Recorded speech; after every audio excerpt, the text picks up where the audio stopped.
stands out immediately. Again and again, Dexter reaches the final confrontation, but somebody else ends the thread before he can. That tells you everything about what's coming. Dr. Danko is the main villain of Dearly Devoted Dexter, the second novel. There is a specific reason the TV show never adapted him. What he does to his victims does not fit inside a normal crime drama, and Danko represents the kind of opponent who could disrupt Dexter's standard method immediately. Martin Hinckley, known as Dr. Danko, was a former surgeon who worked as a torturer for the United States military during the Salvadorian Civil War. When the soldiers he worked alongside sold him out, he came back to Miami to find them one by one. His method was not killing. He kidnapped each target, pumped them full of sedatives and painkillers, and over several days surgically removed their limbs, genitalia, tongue, ears, nose, lips, and eyelids, keeping them alive through all of them. He placed a mirror in front of each victim so they could watch. He did not kill them when he finished, he just left them there. Sergeant Dokes in the novel served in the same Special Forces unit during the Salvadorian Civil War and recognized Danko's work immediately. Deborah's boyfriend, Detective Kyle Chutsky, was on Danko's list and lost several limbs before they could reach him. Dokes himself survived but was left so badly mutilated he could no longer pose any threat to Dexter, solving a problem for Dexter that the show handled completely differently. Deborah shot Danko in the final confrontation, not Dexter. TV's Dexter approach required a gap in the target's awareness.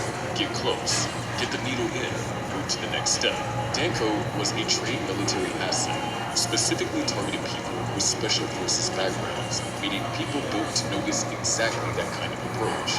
Danko's background created this kind of threat TV Dexter's usual approach was never designed for. And if the needle fails, TV Dexter is in the same room as a surgeon who has kept people breathing through days of extreme physical damage. The mismatch is structural. TV Dexter's method was built for targets who did not see it coming. Danko's entire background was built around making sure nothing came for him unnoticed. The next villain does not come after Dexter's body or his method. It comes after the one thing his whole system runs on, and it does it from the inside. What happens when the threat does not need to find Dexter because it is already living inside him? The third novel, Dexter in the Dark, introduces a villain that operates in a completely different category, not more physically dangerous, but built specifically around removing the one thing TV Dexter's system cannot function without. Dexter in the Dark introduced the idea that the Dark Passenger might not be psychological at all. The novel presents it as a possible supernatural entity, an offspring of Moloch, an ancient deity described as having existed since the beginning of time, compelling people to kill for his amusement. Moloch destroyed most of his offspring when they stopped serving him, and few survived by hiding inside human hosts. During the novel, Dexter's Dark Passenger briefly left him. The effect was immediate. He became genuinely afraid for the first time in his adult life. He could not complete a kill he had already set up. His confidence, his detachment, his ability to stay calm under pressure, all of it was tied to the passenger, and without it, he felt exposed in a way that had no solution. The cult of Moloch kidnapped Aster and Cody. Moloch threatened to kill Aster in the final confrontation, and 12-year-old Cody ended it by stabbing the cult leader in the back with his own ceremonial knife. Dexter in the Dark is the most critically panned novel in the series. Readers consistently called the supernatural angle unnecessary and damaging to everything that made the earlier books work. Lindsay quietly moved away from the Moloch mythology in later novels without truly removing it. TV Dexter's edge was always evidence, perception, staying a step ahead, and Moloch removes the internal engine that makes all of that possible. Without the passenger, a completely different version of Dexter shows up. Not the one who kept Miami Detroit's best detective blind for years. A frightened, emotionally raw version that cannot finish a planned kill. TV Dexter's Droopy has no answer for a threat that simply unplugs him. It's not the most physically dangerous villain on this list, but the one whose method of attack has no counter inside any version of TV Dexter's system. Danko attacked Dexter's method. Moloch attacked his competence. The next villain skips both and goes straight for the cover itself, with video evidence in hand, before Dexter even knows he's being watched. So probably this kind of breakdown is what you came for. Go further on these comparisons try. Brandon Luce, Dexter by design, exposes a form of leverage TV Dexter faced directly. He did not come after Dexter physically, he came after the cover, using the footage of Dexter doing exactly what Dexter does. Weiss was a former writer for the Greater Miami Convention, and Visitors Bureau, who had been fired and completely snapped. He started by stealing corpses from the city morgue and staging them as a grotesque public art display designed to humiliate Miami's tourism industry, sending footage of horrified onlookers to the Visitors Bureau as a promotional reel for what he called the real Miami. When Dexter tracked the murderers to an address, he found a man named Alex Donsvig there instead of Weiss and killed him. The autopsy then showed Donsvig's supposed victims had died of accidental causes. Donsvig was innocent. Dexter had violated the code. Weiss had set the whole thing up deliberately and immediately sent Dexter a direct email with a YouTube link, footage of Dexter committing that murder. He then killed Cody's Cub Scout leader, Roger Deutsch, and left a photograph of Dexter and Cody at the scene. He was not just killing, he was sending a message that he had moved and he knew exactly what to do with it. Weiss eventually kidnapped Rita and put her on display at a live art exhibit. He nearly strangled Dexter unconscious at the final confrontation. Rita knocked Weiss onto a saw blade and killed him. Dexter did not kill Brandon Weiss. Rita did. TV's Dexter cover survived for years because nobody outside of it ever had hard evidence of what was underneath. Weiss got that evidence before Dexter knew it existed and used it as leverage that would ruin the option of patients entirely. Every move Dexter. Summer, the cup is bigger than ever. DraftKings has you covered wherever you live. Every match, every goal, every iconic celebration, and it's won out of proportion by the international media.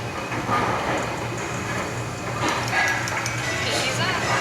New DraftKings customers can spend $5 and get 200 in total bonuses and get the game nationwide with DraftKings. Now live all 50 states. The crown is yours.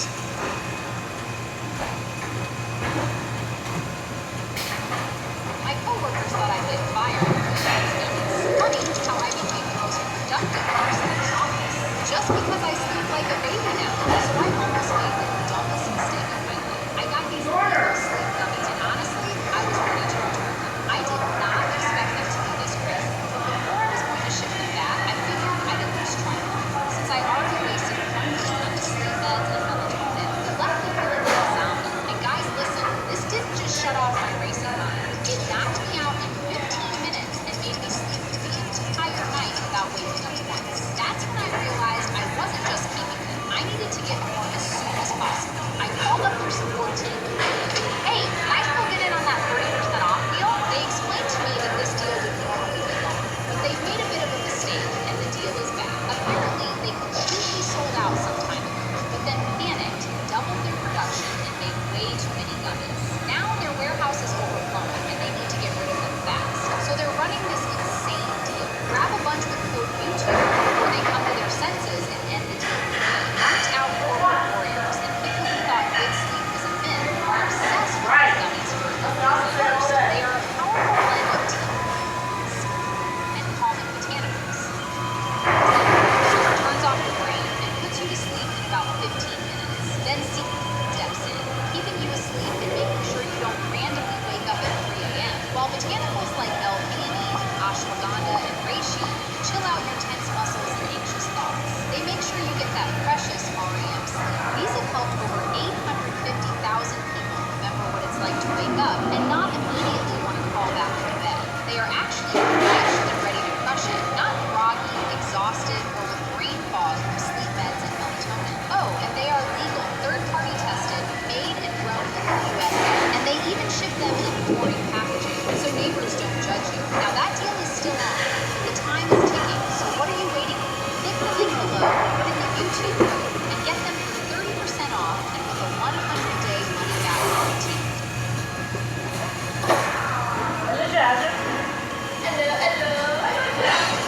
While Weiss was alive, was made knowing that footage was out there in someone else's hands. Once again, he's not the most dangerous physically, but he is the one who most directly threatened the TV Dexter's entire life was built to protect, and he held that leverage long enough that Dexter never resolved it on his own terms. The next villain does not come through the cover of the method. They come with a whole social structure behind them, capture Dexter before he understands what he's facing, and leave him waiting to be used the same way he uses his victims.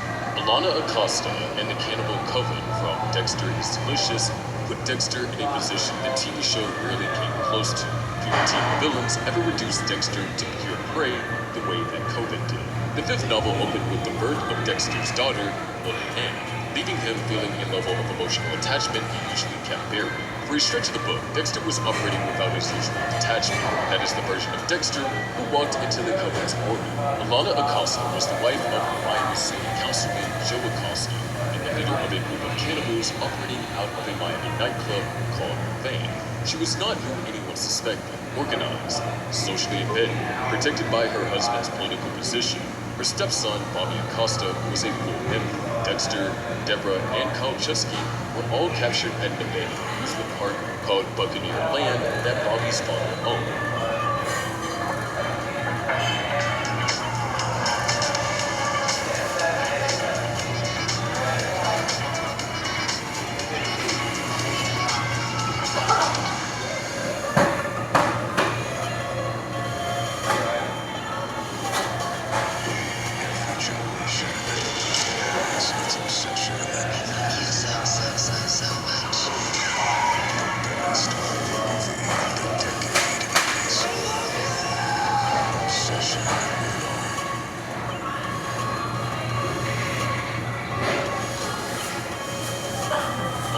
Dexter was nomadic, forced to watch the line of illnesses of his still conscious victim, named Samantha, in front of him. As Alana turned to begin cutting Dexter next, Brian Moser, who had been working inside the Coven for weeks, shot Alana and killed all three of them. Alana was shot in the arm first, then split in half with a second shotgun blast as she tried to run. Dexter did not kill Alana Acosta like Brian did. The TV series never left Dexter completely powerless inside someone else's system. The Coven had him. The only reason he survived was Brian. That happened because the Coven's cover, a city councilman's wife running a cannibal ring inside a nightclub, was not something Dexter's friends acknowledged could be ahead of time. By the time he understood what he was dealing with, the situation had already moved past the point where his system could act on. Dexter survived this, but he did not solve it. That distinction is exactly what separates the book villains from every threat the TV show gave him. The last villain on this list did not capture Dexter. He did something that none of the others managed. He left Dexter standing in one of the few situations where Dexter's usual ability to control the narrative completely collapsed. Drop a comment with which book villain you think TV Dexter would struggle with the most, and why. Robert Chase, from Dexter's Final Cut, did what no TV show villain ever really managed. He left Dexter in a prison cell facing a murder charge for a crime he did not commit, with no way out that did not destroy everything he spent most of his adult life building. Chase was a major Hollywood actor who came to Miami Metro as research for a film. Dexter was assigned as his technical advisor. Chase shadowed him through crime scenes, watching him process evidence up close. Dexter did not clock him as a threat early. He thought Chase was strange, possibly attracted to him. What Chase actually was, referred by the film's director, was a pedophile who took regular trips to Mexico to access children. His assistant Kathy caught him in a compromising position with 12-year-old Aston, who had run away from home to the road scene. Chase killed Kathy to silence her. He killed actress Jackie Forrest when she found out. He murdered Rita before Dexter reached the house. When he tried to take actor as hostage, she stabbed him to death with his own knife. Dexter was found by police at the scene with 2 bodies. His 12-year-old stepdaughter present, no explanation that held up. He was charged with double murder and placed in a prison cell. The only person who could free him was Rita. She was already dead. The 8th and final novel, Dexter is Dead, picks up with Dexter in limbo. The MDP falsifying evidence against him, and Deborah refusing to help. TV Dexter's cover survived London, Dope's, and Laporta's bloodslide cases in Season 7 because Dexter could always control what people saw. Chase took that away by creating a scene that was exactly what it looked like. No gap between the appearance and the reality. Evidence to manage. No story that worked. The code did not help. Forensic expertise did not help. The room was what it was, and Dexter had no one left. Chase is the book villain who came the closest to ending Dexter permanently, not through physical force, not through catching him mid-kill, but by manufacturing one of the few situations where Dexter's usual ability to control the narrative completely collapsed. One of television's most methodically constructed anti-heroes. Most of his adult life inside Miami Metro, the code, the blood slides, the way he kept Lundy and Laporta and Dokes from ever getting the complete picture. That system was close to airtight inside the world the show created. The book villains were not built for that world. Danko targeted the approach itself. Molot would rule the engine underneath everything. Weiss held the cover hostage with recruited proof. The Coven had Dexter powerless inside someone else's system before he understood the threat. The chase destroyed the life he built without ever needing to know what Dexter actually was. Again and again, somebody else plays the situation with Dexter. That pattern across 8 novels is the clearest measure of the gap, and it doesn't close. If this changed how you see either version of Dexter, subscribe and hit the bell, because the next one goes in 18. And what happens when the wrong system meets the wrong threat.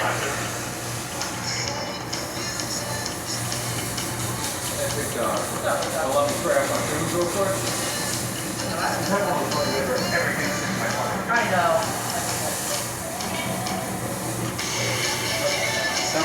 As thick as I thought they would be.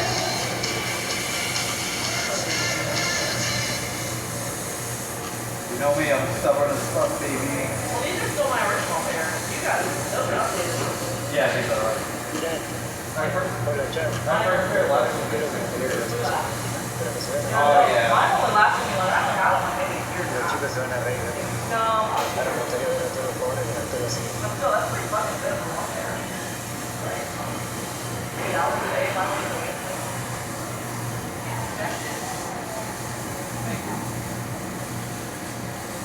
Thank you.